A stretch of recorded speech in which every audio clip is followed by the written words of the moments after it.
అందరికీ వందనాలు.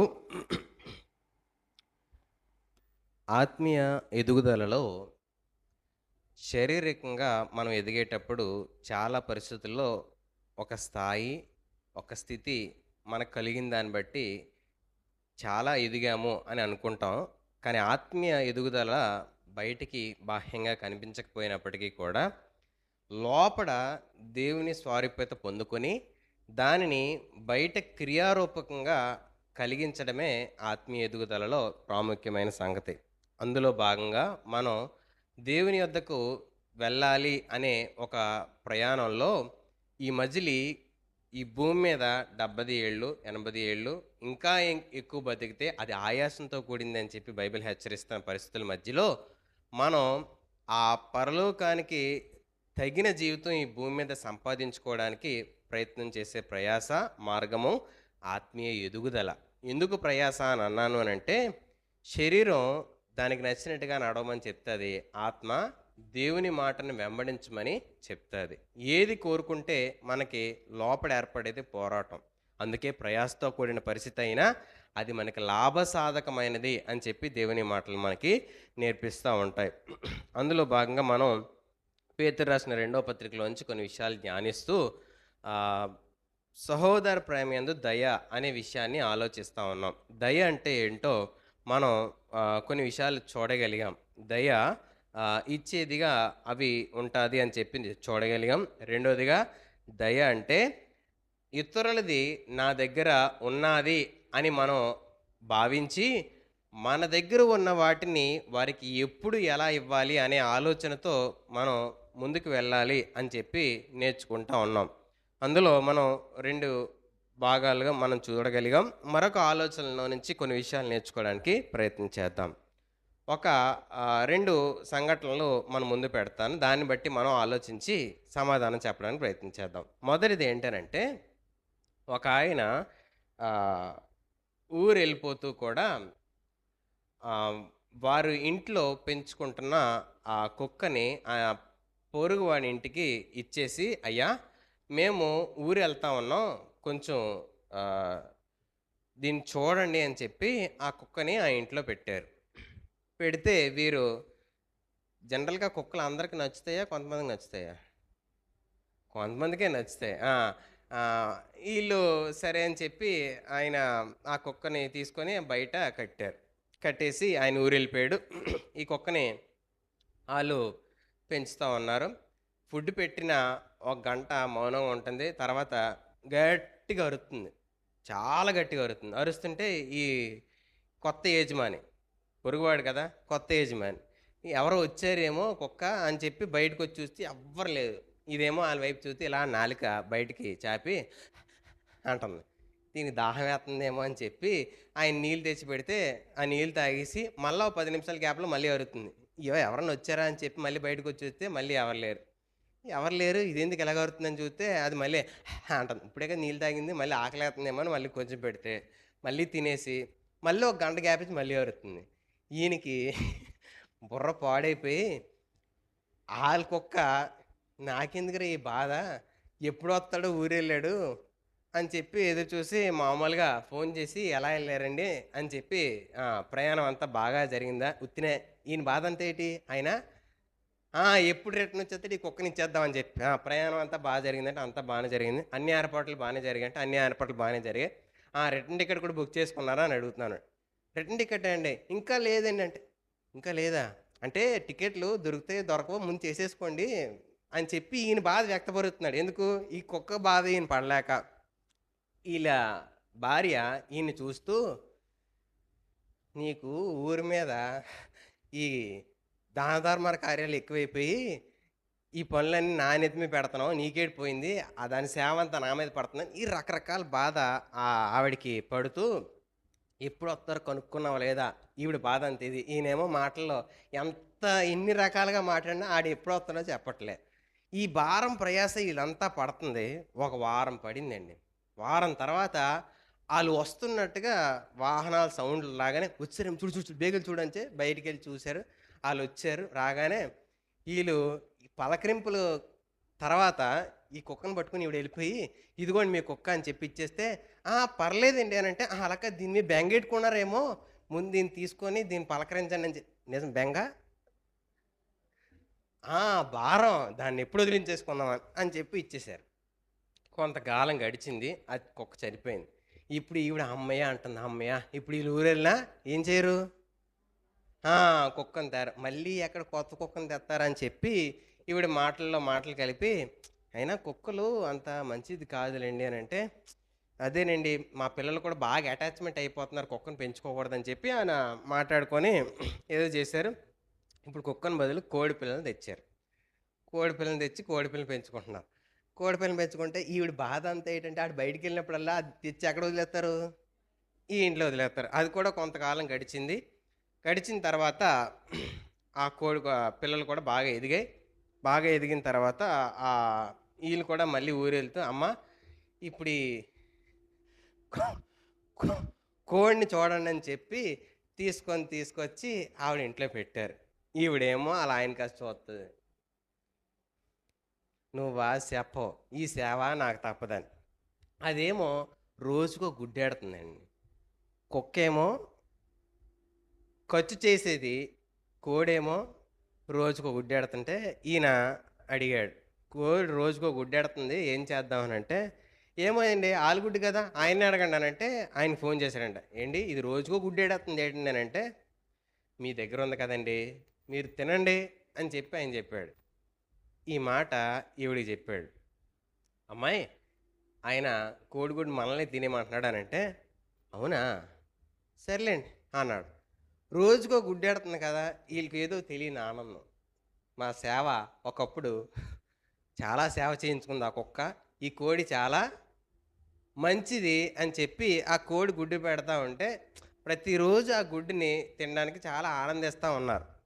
ఇప్పుడు వీళ్ళు ఎప్పుడు వస్తావు రిటర్న్ టికెట్ ఇప్పుడు చేసుకుని ఈ మాటలు ఏం అడగలే, టక్మని ఫోన్ పెట్టాడు. ఎందుకు? కోడి మీరు తినండి, గుడ్డు కోడి కాదు కోడి గుడ్డు మీరు తినండి అని చెప్పాడు కాబట్టి సంతోషం. ఊరి నుంచి రాగానే ఇప్పుడు కోడి ఇవ్వకపోయేసరికి ఆయన వచ్చి ఏంటండి బాగున్నారా అని అడిగితే, మర్చిపోయండి కోడి మా దగ్గర ఉండిపోయింది. కుక్క ఉన్నప్పుడు ఏం చేసింది ఈవిడ? వాళ్ళ దారిలో ఇంటి దగ్గర తలుపు తీయకముందే కుక్క బెంగ పెట్టుకుందాం ఇచ్చేసరి, కోడిని మాత్రం ఇవ్వలే. సరే కోడిని ఇచ్చేద్దామంటే మనసు పీకుతుంది. ఎందుకు? కోడి రోజుకో గుడ్డెడుతుంది, చాలా మంచి కోడి అని చెప్పి కోడి విషయంలో ఆలోచిస్తూ దాని గురించి సరే భారమైన ఇచ్చేయండి మంద కాదు కదా ఎన్ని గుడ్లు ఎడితే ఏంటి చాలా తిన్నాంలే అని చెప్పి ఆవిడ ఇచ్చేయమంటే వెళ్ళి కోడిని ఇచ్చేస్తా ఉంటే ఆయన అన్నాడు, కోడిని మీరు ఉంచుకోండి, మేము ఊరి నుంచి కొన్ని కోడిలు తెచ్చుకున్నాం అవి కూడా మంచివే, దీనికంటే గొప్పవి, అది మీరే ఉంచుకోండి అని అంటే, పర్లేదండి మీరు ఉంచుకోండి, లేదు మీరు పట్టుకెళ్ళండి అంటే ఆయన సరే అని తెచ్చి ఆయన కోడి ఉంచేసుకోమన్నాడు. అమ్మాయి అని అనగానే ఈవిడ ఉంచేసుకోమన్నాడా, నిజంగా వాళ్ళు మంచోళ్ళండి అన్నది. ముందేమంది? ఆడు మన మీద వేసేస్తాడు, నువ్వు మాట్లాడవు ఏం చేయవు అని చెప్పి కుక్క విషయంలో చాలా భారం నొప్పి అనిపించి రకరకాలుగా తిట్టింది. రెండు ఆయనవా కాదా? కుక్క అయిందే, కోడి అయింది. మరొకరిది మన దగ్గర ఉందేనంటే దానివల్ల మనకు భారం అనుకోండి, అది ఇప్పుడు ఇచ్చేద్దామా అని చెప్పి మనకు వచ్చేస్తుంది కదా, ఎప్పుడెప్పుడు ఇచ్చేద్దామా అనుకుంటాం. మరొకరిది మన దగ్గర లాభం అని కలిగిస్తుంది అనుకోండి, అది ఎప్పుడెప్పుడు ఇద్దామని ఆశ ఉంటుందా? ఇంకొంతకాలం మన దగ్గర ఉంచుకుందాం అనిపిస్తుందా? ఏమనిపిస్తుంది? కొంతకాలం మన దగ్గర ఉంచుకుందాం, దాని ఫలము అనుభవిద్దాం, దాన్ని ఆనందిద్దాం, దాన్ని సంతోషిద్దాం అనిపిస్తుంది. ఈరోజు ఆలోచించండి, మరొకరిది నీ దగ్గర ఉంది అని అంటే దాని విషయంలో నువ్వు దాన్ని జాగ్రత్తగా సంరక్షించి వాళ్ళకి ఇవ్వాలి, పాడు చేసి ఇవ్వకూడదు, చెడగొట్టి ఇవ్వకూడదు. నువ్వు దానివల్ల మేలు పొందుకొని ఎదుటివాడికి ఇవ్వకుండా దాచుకుందాం అనే ఆలోచనలో ఆశలో మనలో పెట్టుకోకూడదు. పొరుగువాడిది అన్నప్పుడు సంరక్షించాలి, దాని ఫలం వారే ఆనందించాలి అని చెప్పి వారికే దాన్ని తిరిగి అప్పగించేలాంటి మనస్తత్వంతో మనం నింపబడాలి. అంటే మన హృదయం రకరకాలుగా మారిపోవడానికి అవకాశం ఇవ్వకూడదు అని చెప్పడానికి ఈ సందర్భం మీ ముందు పెట్టాను. అంటే పొరుగువాడిది అది వేరొకరిది మన దగ్గర ఉంది అనేటప్పుడు దాని విషయంలో ఆశ ఉండకూడదు, భారము ఫీల్ అవ్వకూడదు. మీ పక్కలతో చెప్పండి. పొరుగువాడు నీ దగ్గర ఉన్నప్పుడు భారంగా ఫీల్ అవ్వకూడదు, ఆశగా ఫీల్ అవ్వకూడదు. వాళ్ళకి ఇచ్చేయాలి. ఎలాగివ్వాలి? ఇసుక్కొని ఇవ్వకూడదు, బాధపడుతూ ఇవ్వకూడదు, సంతోషంగా ఇవ్వాలి. ఈ 4 సందర్భాలు అవి నేర్పించే మనం మాట్లాడుకున్న ఉపమానం. ఓ గమనించలేదా? కథ బాగుంది అనుకుంటున్నారా? కథ కథ బాగుంటే మనకేం ఉపయోగం ఉండదు. మన ఆత్మీయ స్థితికి అది ఎక్కడ ఉపయోగపడుతుందో ఆలోచించగలగాలి. కాబట్టి మరొకరిది మన దగ్గర ఉందనే భావనతో మన దగ్గర ఉన్న వాటి విషయంలో వ్యవహరించేటప్పుడు దాన్ని భారంగా ఫీల్ అవ్వం. అలాగే వాటి మీద మమకారం కూడా పెంచుకోం.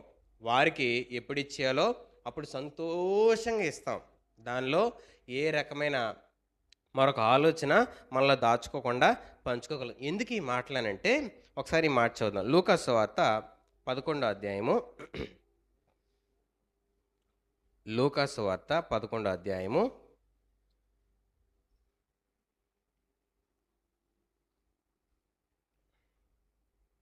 41వ వచనం చదువుదాం.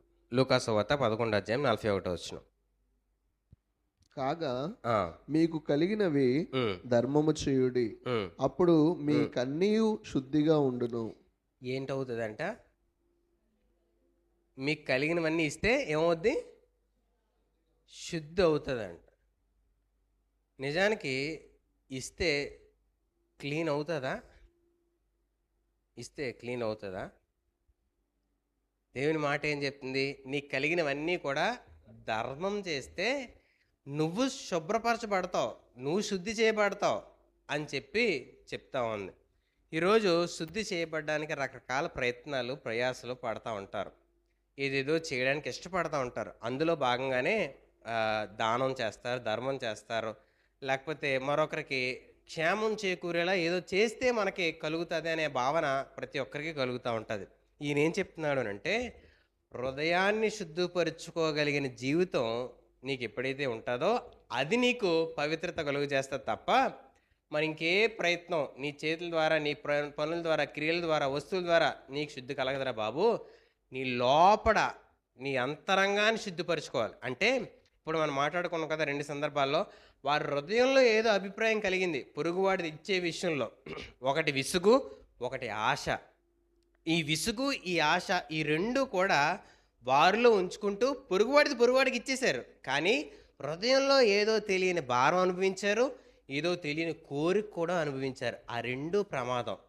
దయ విషయంలో ఎదుటివాడికి ఇచ్చేసే విషయంలో మనం ఎప్పుడూ కూడా ఈ 2 అనుభవాలు మన హృదయంలో దాచుకోకూడదు. ఆ హృదయంలో దాచుకోకుండా వాటి విషయంలో జాగ్రత్తగా అది పొరుగువాడిది ఎలా అయితే ఇచ్చాడో అంతకంటే మెరుగ్గా దానిని ఇవ్వడానికే ప్రయత్నం చేయాలి తప్ప మరొక ఆలోచన, ఆశ మన హృదయంలో ఎక్కడన్నా పుడితే అది నిన్ను అపవిత్రపరుస్తుంది, చెరిపేస్తుంది.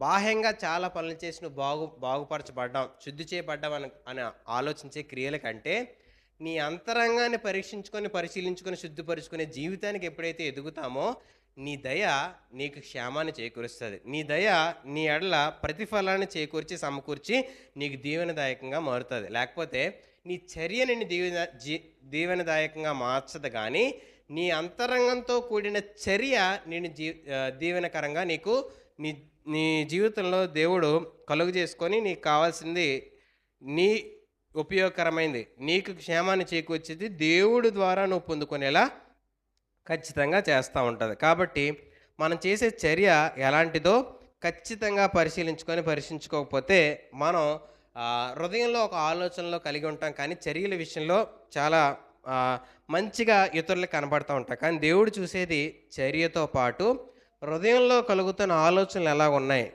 దాని అంతరంగం ఏంటి, దాని వెనక మన ఉద్దేశం ఏంటి, దాని వెనక మన ఆలోచన ఏంటి అని చెప్పి ఖచ్చితంగా దేవుని మాటలు మనల్ని ఏం చేస్తాయి?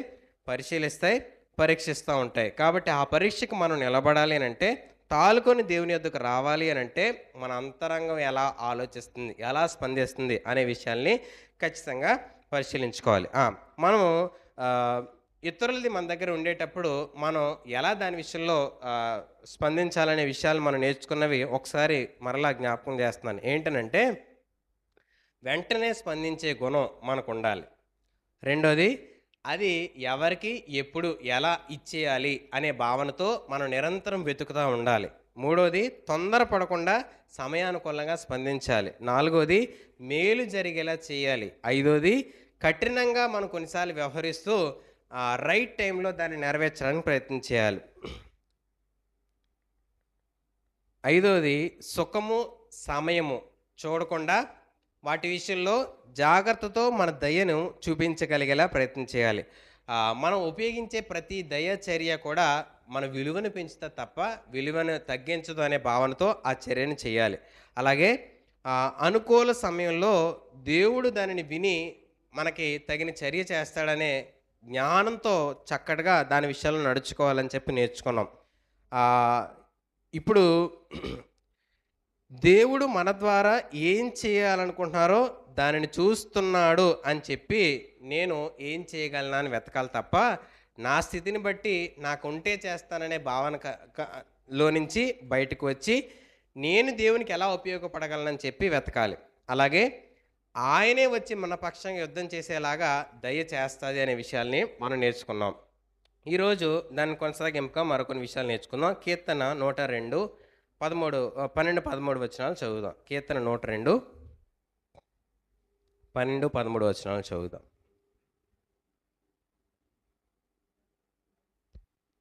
యెహోవా, నీవు నిత్యము సింహాసనాసీనుడవు, నీ నామస్మరణ తరతరములుండును. నీవు లేచి సియోనును కరుణించదవు, దాని మీద దయచూపుటకు కాలము వచ్చెను, నిర్ణయ కాలమే వచ్చెను. ఆయన సింహాసనం నిత్యము ఉండే సింహాసనం. అలాగే ఆయన ప్రతి మాట విని కూడా రైట్ టైంలో చర్య చేస్తాడు. రెండోది ఆ కిందన మరొక పదం రాశాడు, అది చదువన్న 13వ వచనంలో. నీవు లేచి సియోనును కరుణించదవు, దాని మీద దయచూపుటకు కాలము వచ్చెను, నిర్ణయ కాలమే వచ్చెను. 2 పదాలు ఇక్కడ రాసి ఉంచాడండి. మొదటిది దాని మీద దయచూపుటకు కాలం వచ్చెను, రెండోది నిర్ణయ కాలము వచ్చెను అని చెప్తున్నాడు. రెండిటికి తేడా ఏంటి? కాలము వచ్చెను, నిర్ణయ కాలం వచ్చెను అనే పదాలకి 2 పదాలు ఎందుకు వాడాడు? కాలానికి, నిర్ణయ కాలానికి. ఏంటి నిర్ణయ కాలం అంటే? నిర్ణయ కాలం అంటే ఏంటి? పని ఎప్పుడు జరగాలో డిసైడెడ్ టైం అనేది ఒకటి ఉంది. దాని ప్రకారం ఆ టైంకి అది చేసే చర్యని నిర్ణయ కాలంలో చేసే చర్యగా చెప్తా ఉంటాడు. ఈరోజు దేవుడు ఒక మాట అంటా ఉన్నాడు, ఆయన దయ చూపించడానికి సమయం, అనుకూల సమయాన్ని వెతుకుతాడు. రెండోది దేవుని దయ ఎలా ఉంటుంది అని అంటే ఆయన ప్రతి దానికి ఒక సమయాన్ని నిర్ణయిస్తాడు, కాలాన్ని నిర్ణయిస్తాడు. ఆ నిర్ణయ కాలంలో అది నెరవేరుస్తూ ఉంటాడు. ఆ నిర్ణయ కాలంలో అది జరగాలి అని అంటే నేను నిర్ణయాన్ని తగ్గట్టుగా నడుచుకోవాలి. పక్కలతో మాట చెప్పండి. నిర్ణయ కాలంలో దేవుడు తన క్రియను జరిగించాలి అని అంటే నేను ఆ కాలానికి తగినట్టుగా నా అడుగులు వేయాలి. లేకపోతే ఆ నిర్ణయ కాలం జరుగుతుందా? ఆలోచించి చెప్పండి. నిర్ణయ కాలం జరుగుతుందా జరగదా? నిర్ణయ కాలంలో జరుగుతుందా జరగదా? జాగ్రత్తగా ఆలోచించి చెప్పండి. దేవుడు అపాయింట్ చేసిన టైము జరిగిపోద్ది. నువ్వు పొందుకో, నువ్వు అనుభవించవు, నువ్వు ఆనందాన్ని, సంతోషాన్ని స్వీకరించడానికి నువ్వు కోల్పోతావు. ఈరోజు రోమియోలకు రాసిన పత్రికలో ఆయన అంటాడు, మనం ఇంకనూ పాపులమై ఉండగానే ఆయన ఏం చేశాడంట? మన కొరకు తన ప్రాణాన్ని అప్పగించాడంట. ఈరోజు దేవుడు ఒక నిర్ణయ కాలంలో ఆ పని చేయాలనుకునేటప్పుడు చాలా అవకాశాలు మనకి ఇస్తాడు, చాలా మాటలు మనతో మాట్లాడుతూ ఉంటాడు, చాలా సందర్భాలను మన ముందు పెడతా ఉంటాడు, వ్యక్తుల ద్వారా మనతో మాట్లాడుతూ ఉంటాడు, వాక్యం ద్వారా మనతో మాట్లాడుతూ ఉంటాడు, మన అంతరంగంలో కలిగిస్తున్న ఆలోచనల నుంచి మనతో మాట్లాడుతూ ఉంటాడు, సేవకుడు మాట్లాడుతున్న మాటల నుంచి మాట్లాడుతూ ఉంటాడు, మన ధ్యానంలోంచి మనతో మాట్లాడుతూ ఉంటాడు. ఏ సంబంధం లేని పరిస్థితుల్లోంచి మనతో మాట్లాడుతూ ఉంటాడు. మనం ఎదుర్కొంటున్న పరిస్థితుల మధ్యలోంచి మనతో మాట్లాడుతూ ఉంటాడు. మన నొప్పిలోంచి మనతో మాట్లాడుతూ ఉంటాడు. ఇలా రకరకాలుగా మనతో మాట్లాడడానికి కళ, దర్శనం, ప్రార్థన, విజ్ఞాపన, వాక్యం ఇవన్నీ మనతో మాట్లాడడానికి దేవుడు చేసే ప్రయత్నాలే. ఎప్పుడైనా వాటిని కోల్పోయామా? ఎప్పుడైనా వాటిని వదిలేసామా? ఎప్పుడైనా వాటిని మర్చిపోయామా? ఆయన నిర్ణయ కాలం నెరవేర్చడానికి త్వరపడుతుంది.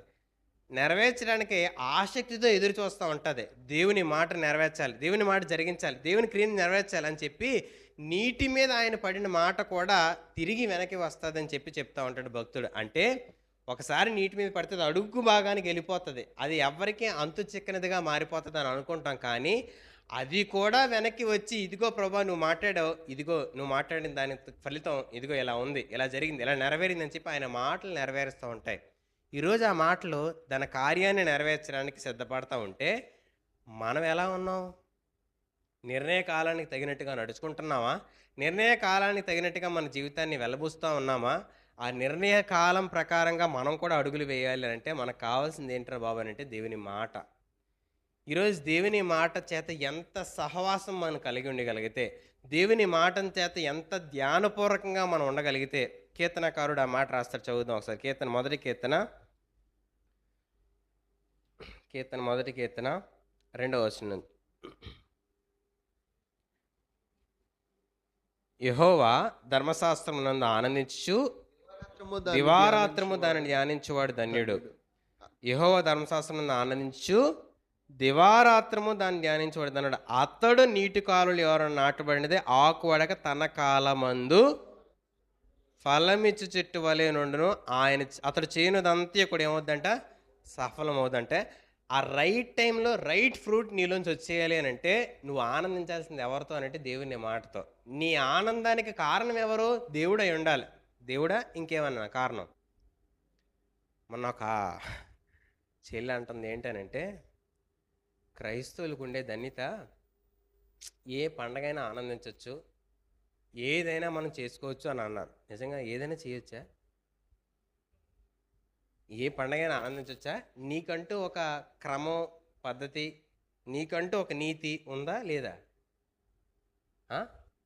దేవుని మాట చేత నడిస్తే నువ్వు ఏం చేయాలో ఏం చేయకూడదో తెలుస్తుంది. అప్పుడు నీకు నిర్ణయ కాలంలో దేవుడు కలుగు చేస్తున్న ఫలం నీ చేతిలో పడుతుంది. అంతేకాని నువ్వు ఆనందించడానికి రకరకాల సందర్భాలు వెతుకుతావు. ఇంతకీ ఆవిడ ఎందుకు ఆ మాట అన్నది అని అంటే, ఏ సందర్భంలో ఆనందించవచ్చానంటే, కొత్త బట్టలు వస్తాయనంట, ఆహార వస్తువులు, రకరకాల ఆనందాలు ఏర్పడుతూ ఉంటాయి. అందుకు ఆవిడ ఏదైనా మనం చేసుకోవచ్చు, దేవుడు ఏదైనా ఆనందిస్తాడు, ప్రతి దినాన్ని సంతోషించమన్నాడు, ఈరోజు కూడా ఆనందిద్దాం వాళ్ళతో పాటు. నువ్వు ఈరోజు ఆనందించు, వాళ్ళతో పాటు వీళ్ళతో పాటు అని కాదు, అందరితో ఆనందించగలిగిన జీవితాన్ని కలిగి ఉండు. కానీ దేవుని ఆనందాన్ని నీ జీవితం నుంచి పోగొట్టుకుంటావేమో, జాగ్రత్త, మెలకు కలిగి ఉండడానికి ప్రయత్నించేయి అంటున్నాడు. ఈరోజు దేవుని మాట చేత నువ్వు ఆనందించకపోతే నిర్ణయ కాలంలో నీ జీవితంలో ఫలం నువ్వే పోగొట్టుకుంటావు, దాని ఆనందాన్ని పోగొట్టుకుంటావు. నీ ఆనందానికి కారణం ఏంటి? నీ సంతోషానికి కారణం ఏంటి? నిర్ణయ కాలంలో దేవుడు పనిచేయాలనుకుంటున్నాడు. ఆయన దయ నిర్ణయ కాలంలో పనిచేసేదిగా మారుతుంది. నిర్ణయ కాలంలో దాన్ని నెరవేర్చడానికి ఆతుర పడుతుంది. ఈరోజు అది నెరవేర్చడానికి మన జీవితంలో ఆతుర పడతా ఉంటే మనం వేటిని వెతుకుతూ ఉన్నాం?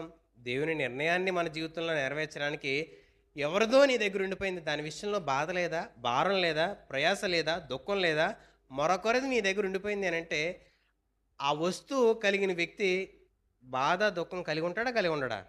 అరే నాది నాకు రావట్లేదే, నాది నా దగ్గర లేదే అన్న దుఃఖం బాధ కలుగుతూ ఉంటుంది. అది మనకి అపవిత్రత. అందుకే ఆయన అన్నాడు లోకాసువార్తలో, నువ్వు నీకు కలిగిన ధర్మం చేసినప్పుడు నీకు శుద్ధి కలుగుతుంది అని అంటే, నువ్వు చేయాల్సింది నువ్వు చేయకపోతే అది గూడుకు పట్టిపోయి బూజు పట్టిపోయి చెడిపోయి నిన్ను పాడు చేస్తుంది, నీ దగ్గర ఉండిపోతే మరొకరిది. కాబట్టి దాని విషయంలో నువ్వు లక్ష్యం కలిగి దేవుని నిర్ణయ కాలం ప్రకారం నువ్వు అడుగులు వేసేలాగా తీరాలి. దానికి ఏం కావాలి? దేవుని మాటలు కావాలి. ఒకసారి లేవియ కాండంకి వద్దాం. లేవియ కాండము 19వ అధ్యాయము 9-10 వచనాలు చదువుదాం. లేవియ కాండము 19వ అధ్యాయము 9-10 వచనాలు చదువుదాం.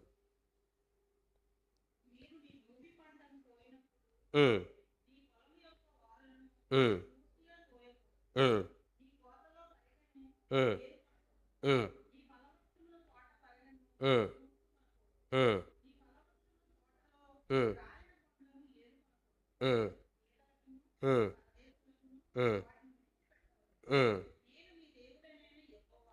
ఆ, పంట కష్టపడి దున్ని దాన్ని ప్రయాసపడిందంతా రైతుగా మీరే. దాని ఫలం అనుభవించాల్సింది ఎవరు? దున్నాం కాబట్టి, దాన్ని ప్రయాసపడ్డాం కాబట్టి దాని ఫలం అనుభవించాల్సింది మనమే. కానీ ఆయన ఏమంటున్నాడు అని అంటే, అలా నువ్వు కష్టపడి సంపాదించి సమకూర్చిన దాన్ని నువ్వు పూర్తిగా కోసేక కొంత విడిచిపెట్టాలి అని చెప్తా ఉన్నాడు. ఈరోజు కష్టపడింది నేను, ప్రయాసపడింది నేను, నొప్పిపడింది నేను, ఇంకొకడికి ఎలా నేను దీవెనకరంగా ఇచ్చేస్తాను అని మనం అని చెప్పవచ్చు. కానీ అది వేరొకరిది అని చెప్పి దేవుడు నిర్ణయించాడని ఎప్పుడు నీకు అర్థమవుతుంది? దేవుని మాట నీకు తెలిస్తే, నాకు తెలిస్తే అది వేరొకరిది అని మనకు అర్థమయ్యి, ఆ వేరొకరిది ఎప్పుడు ఎలా పనిచేయాలి, ఎప్పుడు వారికి ఎలా చేర్చేయాలన్న ఆలోచనతో మనం మన కష్టంలో కూడా మనం వాటి విషయంలో చాలా లక్ష్యం కలిగి పనిచేయడానికి దేవుని మాట ఉపయోగపడుతుంది, సహాయపడుతుంది. 23వ అధ్యాయం 22వ వచనం కూడా చదువుదామమ్మా. 23వ అధ్యాయం 22వ వచనం, లేవీ కాండము. ఉమ్, ఉమ్, ఉమ్, ఉమ్, ఉమ్, ఉమ్, ఉమ్, ఉమ్, ఉమ్. అదే మాటలుగా కనబడుతున్నాయా లేదా? ఉమ్? ఎందుకు ఈ మాటలు చెప్పాడంటే 23వ అధ్యాయమే మొదటి 2 మాటలు చదువుదమ్మా. ఉమ్, ఉమ్, ఉమ్, ఉమ్, ఉమ్, ఉమ్, ఉమ్, ఉమ్, ఉమ్. కా ఏ కాలంలో నువ్వు ఎలా నడవాలో చెప్తుంది. ఎందుకు? నిర్ణయ కాలంలో దేవుని పని ఆయన ప్రజలకు చేరాలి అని అంటే దేవుని నిర్ణయ కాలం ఎలా ఉంటుంది, ఆ నిర్ణయ కాలంలో నువ్వు చేయాల్సిన పనులేంటి, ఆ నియామక కాలంలో నువ్వు జరిగించాల్సిన క్రియలేంటి అని చెప్పి దేవుడు ప్రజలకి ముందుగా తెలియపరిచి, ఆ తెలియపరిచాల్సిన జీవితం నువ్వు చేయకపోతే నీ ద్వారా దేవుడు చేయాలనుకున్న పని అయిపోతుంది. అందుకు ఆయన ఏమంటున్నాడంటే, బాబు నీ జీవితంలో నిర్ణయకాలం ప్రకారం దేవుడు కలుగు చేసుకొని చేయాలి అని అంటే నువ్వు చేయాల్సిన నిర్ణయకాలపు జీవితం నువ్వు కలిగి ఉండే దయ చేయకపోతే దేవుడు ఎలాగైనా ఎదుటివారికి చేర్చేస్తాడు. కానీ నీ జీవితంలో జరగాల్సిన దేవుని ఒక సంకల్పం నువ్వు నిరాకరించిన వాడు అవుతావు అని చెప్పడానికి ఆ మాటలు చెప్తా ఉన్నాడు. ఈరోజు ఒకసారి ఆలోచించండి ఆ మాటలు. మరొకసారి చెవినికి పడనివ్వండి, హృదయంలో ఆ మాటలు నాటబడడానికి అవకాశం ఇవ్వండి. దేవుని నిర్ణయ కాలం అనేది అంటే అపాయింటెడ్ టైం, అది ఖచ్చితంగా నెరవేరు తీరుతుంది. కానీ నువ్వు తప్పిపోతావేమో, నేను ఆ విషయాల్లో దాన్ని కోల్పోతానేమో. ఎందుకు కోల్పోతాను? దయగలిగిన జీవితం నేను కలిగి ఉండకపోతే, దయగలిగిన చర్య నేను సమయానుకూలంగా నడుచుకోవడానికి నన్ను నేను దేవుని మాటకు అప్పగించుకోకపోతే నేను అది కోల్పోతాను. నేను ఆ విషయంలో దేవుని నిర్ణయకాలం నుంచి బయటకు వచ్చేస్తాను, దేవుని ఆలోచనల నుంచి నేను బయటికి వెళ్ళిపోతాను అనే భయం కలిగిన వారిగా దేవుని నిర్ణయ కాలంలో ప్రతిదీ నెరవేర్చడానికి ఇష్టపడాలి. ఒకసారి ఈ మాట చూద్దాం. ద్వితీయోపదేశకాండము 24వ అధ్యాయము. ద్వితీయోపదేశకాండము 24వ అధ్యాయము 19 నుంచి కొన్ని మాటలు చదువుదాం. ద్వితీయోపదేశకాండము 24వ అధ్యాయము 19 నుంచి. నీ పొలములో నీ పంట కోయుచున్నప్పుడు పొలములో ఒక పన మరిచిపోయిన ఎడల అది తెచ్చుకునుటకు నీవు తిరిగిపోకూడదు. నీ దేవుడైన యెహోవా నీవు చేయు పనులన్నిటిలోనూ నిన్ను ఆశీర్వదించినట్లు అది పరదేశులకును తండ్రి లేని వారికి విధవరాండ్లకును ఉండవలెను. ఒకసారి ఆలోచించండి.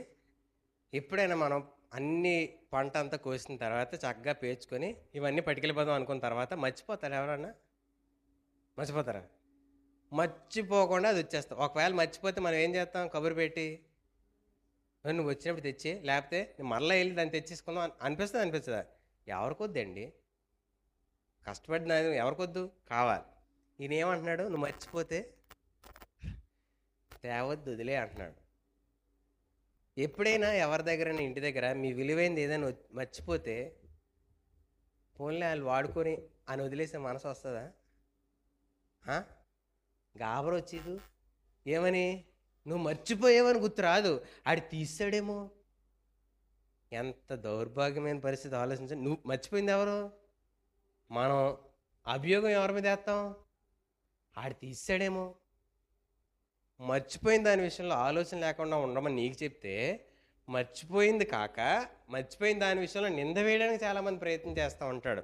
దేవుడు ఎంత గొప్పోడంటే, దయ నీ జీవితంలో నువ్వు చేయగలిగిన పరిస్థితికి ఒక మెట్టు నీకు అవకాశం ఇస్తే, నేను చేయలేనంటే నీ ద్వారా జరిగేలా కొన్ని పనులు, పరిస్థితులు నీ జీవితంలో కలుగు చేస్తూ ఉంటాడు. అది నీకు మరుపునిచ్చి నీ జ్ఞాపకాన్ని, నీ నీ ఇంటెలిజెన్స్ని, ఈ పదాలు పడనివ్వండి, హృదయంలో నాటబడితే జీవితం మారుతుంది. లేదు నాకు సంబంధం లేదనుకొని మనం ఏదో లోకంలో ఉంటే అది మనం దేవుడు చూసుకోవాల్సిన మాట. ఏంటనంటే, నీ జ్ఞానం, నీ జ్ఞాపక శక్తి, ఇవన్నీ కూడా పక్కకి తీసుకెళ్ళిపోయి నీకు మరుపు ఇస్తాడు. ఎందుకు ఆ మరుపు అని అంటే, నీ ద్వారా దయతో కూడిన చర్యలు కొన్ని జరిగించడానికి. ఆ దయ ఎందుకు అలా జరిగించాలి అంటే, నిర్ణయ కాలంలో దేవుడు కొన్ని విషయాలు నెరవేర్చడానికి నిన్ను కొన్ని పరిస్థితుల మధ్య ఆ స్థితిగతిలో ఉంచుతూ ఉంటాడు. దానిని నువ్వు జాగ్రత్తగా వెతికి దేవుని అడుగులను గుర్తుపడితే, దేవుని ఆలోచనలు గుర్తుపడితే, దేవుడేంటో అర్థం చేసుకొని ఆయన నిర్ణయ కాలానికి తగినట్టుగా నీ అడుగుల్ని జాగ్రత్త పరుచుకుంటావు, నీ మోకాళ్ళని బలపరుచుకుంటావు, నీ చేతులను బలపరుచుకుంటావు, నీ శరీరాన్ని బలపరుచుకుంటావు. దేవుడు నడిపించిన దారిలో నడవడానికి నీ శరీరాన్ని లోపరిచి దేవునికి అప్పగించుకుంటావు. అది చేయడానికి ఆయన ఏమంటున్నాడనంటే, మరుపునిచ్చి నీ ద్వారా కొన్ని పనులు జరిగిస్తాను, దాని విషయంలో నువ్వు వెనక్కి వెళ్ళిపోతావేమో, నువ్వు తప్పిపోతావేమో, మరొక ఆలోచనకు నువ్వు అప్పగించుకుంటావేమో, మరొక దారి వైపు నువ్వు పరిగెడతావేమో. అరే బాబు, నీకు మరుపిచ్చింది నేనే. నిన్ను ఈ పరిస్థితుల మధ్యలో నిన్ను నిర్ణయాన కాలంగా నేను నెరవేర్చడానికి నిన్ను నడిపించింది నేనే అని చెప్పడానికి కొన్ని దారుల్లో మర్చిపోయేలా చేసి నిన్ను నడిపిస్తూ ఉంటాడు. ఆ మర్చిపోయి నిన్ను నడిపించే స్థితి తీరు ఎందుకు అనంటే, ఆయన నిర్ణయాన్ని నిర్ణయ కాలంలో నెరవేర్చడానికి, అది నీ ద్వారా నెరవేర్చడానికి దేవుడు చేస్తూ ఉన్నాడు. ఈరోజు ఆలోచించండి, కొన్ని ఎందుకు జరుగుతున్నాయో తెలియదు, అవునా కాదా? మన జీవితంలో కొన్ని పరిస్థితులు ఎందుకు అవుతున్నాయో తెలియదు, ఎలా జరుగుతున్నాయో తెలియదు. ఎందుకు ఇవన్నీ అవుతున్నాయి, ఎందుకు ఇలా జరుగుతుంది, నేను మరీ అంతగా తెలియకుండా ఆ దారిలో వెళ్ళిపోయానా, అలా చేసేసానా, అలా నడిచేసానా అని మనకు అనిపిస్తూ ఉండొచ్చు. కానీ కొన్ని మనం సొంత బుద్ధిహీనంగా చేస్తే, కొన్ని మాత్రం దేవుడు కలుగు చేసుకొని మనల్ని దేవుడి దారిలో నడిపించడానికి చేశాడు. ఈరోజు ఆ నిర్ణయ కాలాన్ని గుర్తుపట్టే మనస్సు దేవుడు మన హృదయాన్ని తెరమని ప్రార్థన చేయాలి, దేవుని సహాయాన్ని అడగాలి. ప్రభువా, నీ నిర్ణయ కాలాన్ని నేను అర్థం చేసుకోవడానికి నాకు సహాయం చేయి అని చెప్తూ, ఇతరులది నీ దగ్గర ఉండిపోయింది అనే భావనతో నీ దగ్గర ఉన్న వాటి విషయంలో నువ్వు వ్యవహరించాలి, నడవాలి. ఈరోజు నాకే లేదు, నేనెవరికి ఎడతాను, నేనే మరొకరి దగ్గర ఆధారపడుతున్నాను, నేను మరొకరికి ఎలాగిస్తాను అనే ఆలోచనకి నీకు తావివ్వక, దేవుడు నిన్ను కలుగు చేస్తూ నిన్ను నడిపిస్తున్న ఆ నిర్ణయ కాలానికి అప్పగించుకోవడానికి హృదయం తెరవండి. ఈరోజు మన కన్నులు పైకి ఎత్తి ఆయన వైపు చూస్తూ, ఆయన నడిపిస్తున్న దారిలో నడవడానికి మనం నడవాలని, దానికి అప్పగించుకోవాలని, దాని ప్రకారం మనం దేవుని ఆలోచనలో మనం ముందుకు కొనసాగాలని చెప్పి ఆయన ఆలోచిస్తూ ఉన్నాడు. ఈరోజు ఆ ఆలోచన మనకు అర్థమైతే, దాన్ని పట్టుకోగలిగితే, దాని యందు మనం ఆసక్తి కలిగి, ప్రభువా నీ మాటలు నాకు తెలియపరచానంటే, కీర్తనలో మరొకసారి అమ్మాట చూద్దాం అన్న, మొదటి కీర్తన 2వ వచనం.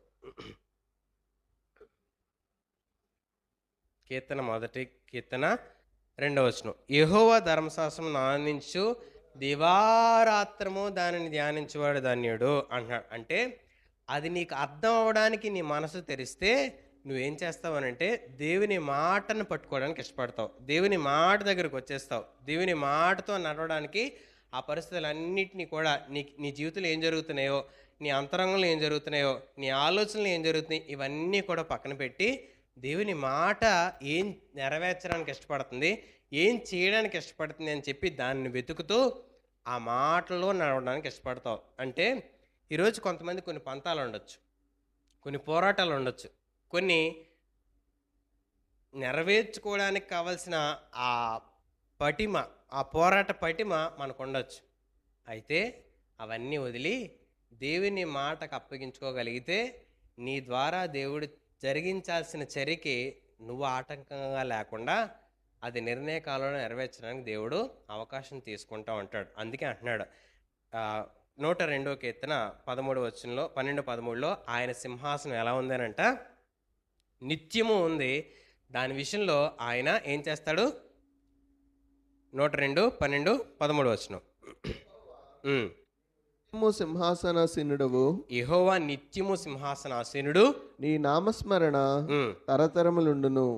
నీవు లేచి సియోనును కరుణించదవు, దాని మీద దయచూపుటకు కాలము వచ్చెను, నిర్ణయ కాలమే వచ్చెను. కాలము వచ్చింది, అది నిర్ణయ కాలంలోనే అది జరుగుతుంది. అది నెరవేర్చడానికి దేవుని మాట ఆతురపడుతుంది.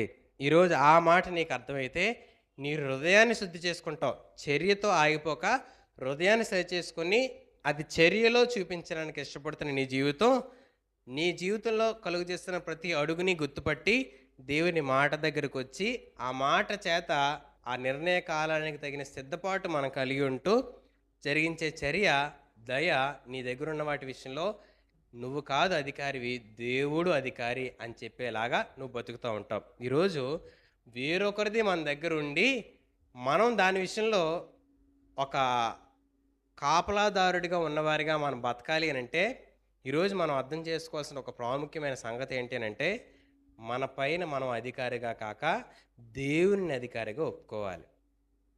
మన పైన, మీ పక్కలు చెప్పండి, మన పైన మనం అధికారం కాదు, మన పైన అధికారి దేవుడు. అలా బతకగలిగినప్పుడు మనం ఏం చేయగలము అని అంటే, నిర్ణయ కాలంలో దేవుడు మనకిచ్చే ఆ స్వాస్థ్యాన్ని, ఆ దీవెనని మనం పొందుకోగలుగుతాం. లేదు అని అంటే ఆయన కాలంలో జరిగిస్తాడు. అది జరిగించేటప్పుడు నువ్వు దాని విషయంలో ఆనందించలేవు, సంతోషించలేవు. అలాంటి నొప్పిని మనం అనుభవించడం కంటే, ప్రభువా నీ నిర్ణయానికి నేను అప్పగించుకుంటున్నాను, నీ ఆలోచనకు నేను అప్పగించుకుంటున్నాను, నీ సమయానికి నన్ను నేను అప్పగించుకుంటున్నాను, నీ పరిస్థితులన్నిటికీ కూడా నేను దాసుడిగా నేను నీ మాటకు లోబడిపోతాను. ప్రభువా నా జీవితంలో నువ్వు చేయదలుచుకున్న, నువ్వు చేయాలనుకుంటున్న కార్యానికి నన్ను ముందుకు నడిపించు. నీ ఆలోచనకి నన్ను, నా శరీరాన్ని లోపరచు అని చెప్పి మనం ఏం చేస్తామనంటే, ఆ కొదువైన మన జీవితంలో దేవుని నిర్ణయానికి మనల్ని మనం అప్పగించుకుంటాం. ఈరోజు ఆలోచించండి, దేవుడు పదే పదే ఆయన మాటలు మనకు వినిపిస్తూ, మనకు తెలియపరుస్తూ, మనకు నేర్పిస్తున్న సంగతి, నీ జీవితం దగ్గర మరొకరిది ఏదైనా ఉండిపోయిందేమో, దాని విషయంలో నువ్వు కలుగు చేసుకుని అది ఇవ్వాలి అనే ఆలోచన నువ్వు కోల్పోయినా, నీకు మరుపునిచ్చి నీ దగ్గర నుంచి అవి తీసుకెళ్ళి అది వారికి చేర్చేస్తాడు. ఈరోజు అది మనకి దీవెన కాదు, అది మనకి నెమ్మది కాదు, అలా అని నష్టం కాదు. ఎందుకు ఈ మాటలు చెప్తున్నానంటే, దీవెన కాదు నష్టం కాదని కొన్నిసార్లు మనం ఆలస్యం చేసేటప్పుడు, పిల్లల్ని నడిపించేటప్పుడు తల్లిదండ్రులు వారికి చేయమని చెప్తారు, చేయకపోతే చేయి పట్టుకెళ్ళి ఆ పనిని చేయిస్తారు. అలాగని పిల్లలకి నష్టమా? కాదు, నష్టము కాదు, అలాగని దీవెన కూడా కాదు. ఎందుకు? వాళ్ళు లోబడలేదు కాబట్టి. అలాగని పని మాత్రం ఆగదు. ఈరోజు నీ జీవితంలో దేవుడు కొన్ని నీకు మరుపునిచ్చో, లేకపోతే నీ ఆలోచనని, నీ జ్ఞానాన్ని తగ్గించి నీ ద్వారా కొన్ని పనులు చేస్తున్నాడు అని అంటే, అది దీవెన కాదు నష్టం కాదు అనేట్టుగా మన జీవితంలో జరుగుతున్నా, దేవుడు ఆ జ్ఞానం మనం పొందుకోవాలని ఇష్టపడతా ఉన్నాడు. ఆ ఆలోచన మనం పొందుకొని ఆయనకు అప్పగించుకోవాలని ఇష్టపడతా ఉన్నాడు.